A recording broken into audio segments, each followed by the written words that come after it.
welcome back to the Midnight Scooby Show, and tonight I'm going to be reviewing the Night Ghoul of Wonderworld from the very first incarnation of Scooby-Doo and Scrappy-Doo.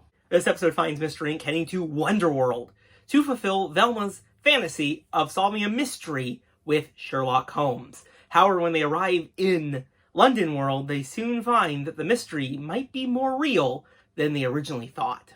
This is one of my favorite episodes from the very first incarnation of Scooby and Scrappy-Doo.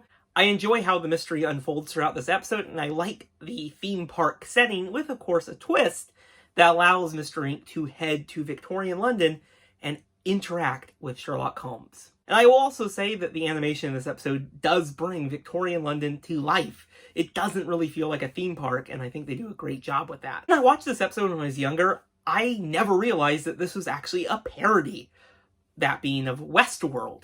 I honestly just thought this was Scooby-Doo doing something really creative and different with the theme park setting.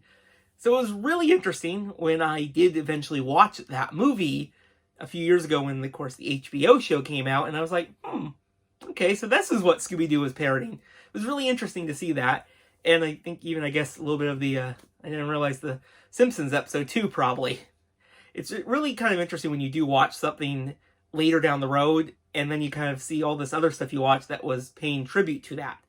Like in this episode, you get to see how the guest cannot be harmed by the robots, or all the various different parts of Wonderworld, like London World and Scrappy's favorite, Outlaw World. They really wanted to go that one. Even with all of these nods to Westworld, this still feels like a very classic Scooby-Doo mystery.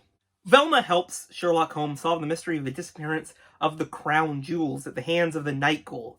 I do really enjoy the design of the Night Ghoul. It was also clever how the real bad guy switched places with the robot version, and this allowed them to take the real crown jewels that they stole beforehand, which is a really clever idea, how they have this theme park, and they could just switch out the fake crown jewels with the real ones they stole.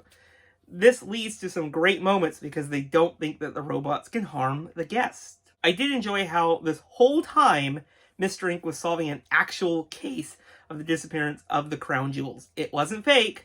It did make a lot of sense for it to be Mr. Marino, as they ran the park and could control the robots, which explained how Sherlock Holmes malfunctioned. Overall, this was a really enjoyable episode with a really enjoyable mystery for Velma and Mr. Ink to solve. I do wonder if Scrappy went to Outlaw World after this mystery was solved, as they did seem pretty excited for it, or I guess they could just go visit Yabba-Doo and help them solve some cases.